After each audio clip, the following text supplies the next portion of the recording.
عمران خان صاحب نے جس طریقے سے مسلح فوج اور اسٹیبلشمنٹ کے بارے میں گزشتہ ایک سال میں جو انٹرویوز دیے، جو لب و لہجہ اختیار کیا، کیا آپ سمجھتے ہیں اس وقت وہ سیکیورٹی رسک بن چکے ہیں اور مستقبل کے لیے وہ ایکسیپٹیبل ہوں گے یا ان ایکسیپٹیبل ہوں گے؟ تھینک یو سو مچ. اور میں آپ سے پہلے عرض کر چکا ہوں کہ افواج پاکستان اور قوم اور ملک کے یہ مفاد میں نہیں ہے کہ افواج پاکستان کو سیاست کے اوپر کے اندر ڈالا جائے.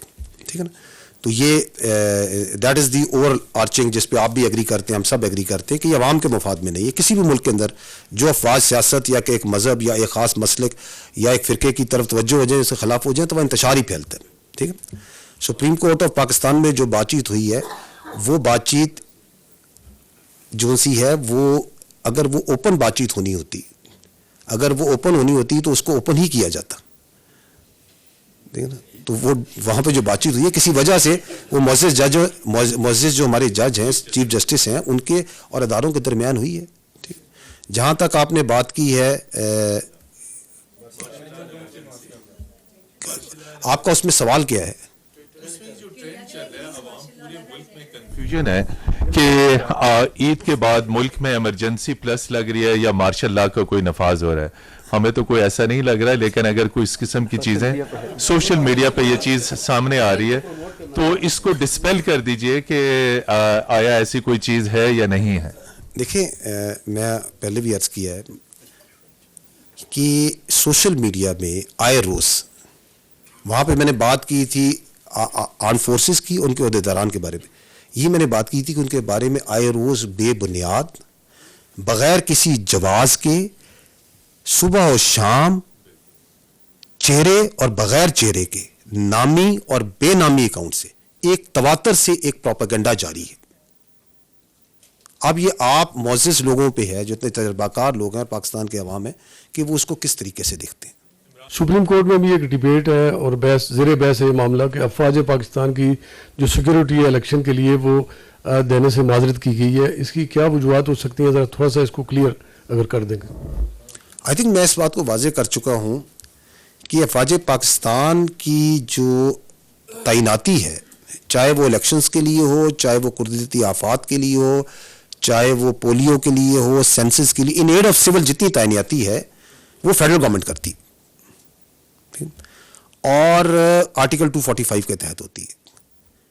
وزارت دفاع اس سلسلے میں اپنا input election commission of Pakistan اور سپریم کورٹ کو دے چکی ہے، جو کہ زمینی اور متحرک حقائق پر مبنی ہے. تو that's what the position is. تو کیا بینگ اے ملٹری اسپوکس مین آپ یہ کہہ رہ سکتے ہیں یا کہیں گے کہ چونکہ یہ انسیڈنٹس بڑے ہیں، اس وجہ سے چونکہ آپ کے آپریشن میں بھی اضافہ ہو رہا ہے، تو آپ اس ڈپلائمنٹ کو ایڈ نہیں کر سکتے یا آپ اس پوزیشن میں نہیں ہیں کہ اس طرح کا کوئی کام کیا جائے جو آگے والے الیکشن ہے اس کے لیے؟ دیکھیں، میں نے آپ کو اپنی بریفنگ میں جو سیکیورٹی کی عمومی صورتحال ٹو اے سرٹن ڈیٹیل آپ کو بتائی ہے. یہ پہلے ایک سوال ہوا تھا کہ کس طرح کا آپریشن جا رہا ہے، تو میں نے جو اس وقت آپریشنز ہو رہے ہیں، جو آگے آپریشنز آ رہے ہیں، جو ایک کمپین ہے جس میں blood transfer is the main phase focus, جس میں سیکیورٹی نے ایک انیبلنگ انوائرمنٹ دی ہے، تو موجودہ اور آنے والے آپریشنز کی جو نوعیت ہے وہ بھی آپ کو بتائی ہے، وہ کس طرح کی ہے. میں نے آپ کو یہ بھی بتایا ہے کہ ہماری جو سیکیورٹی فورسز کی جو آرمی کی فول جو تعیناتی ہے، جو ڈپلائمنٹ ہے، اس کی مجاز حکومت پاکستان ہوتی ہے، اور ہم نے اس کے اوپر جو اپنا مفصل انپٹ ہے وہ الیکشن کمیشن آف پاکستان کو اور سپریم کورٹ کو بھی ڈیٹیل میں بتا دیا ہے. سپریم کورٹ کے اندر جو بریفنگ ہوئی ہے اس میں الیکشن کمیشن آف پاکستان کو دیا گیا وہ سارا انپٹ جو ہم نے دینا تھا. یہ ایک اصطلاح کہتے ہیں کہ جب آرمی کے اندر چینج آف کمانڈ ہوتی ہے تو اس کے ساتھ ہی پھر اکاؤنٹیبلٹی بھی ہوتی ہے.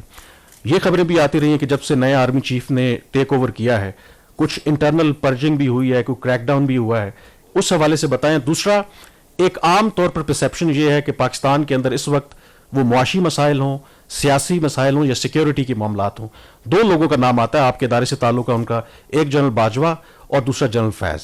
تحریک انصاف کہتی ہے کہ جنرل باجوہ کا کورٹ مارشل ہونا چاہیے، پی ایم ایل این کہتی ہے جنرل فیض کا کورٹ مارشل ہونا چاہیے. تو اس حوالے سے کیا انٹرنل کوئی اسیسمنٹ ہو رہی ہے کہ آپ کے یہ دونوں جرنیل تھے، کیا انہوں نے واقعی کوئی اپنے مینڈیٹ سے تجاوز کیا، اختیارات سے تجاوز کیا، کہ ان کے خلاف کوئی محکمانہ کارروائی ہونی چاہیے؟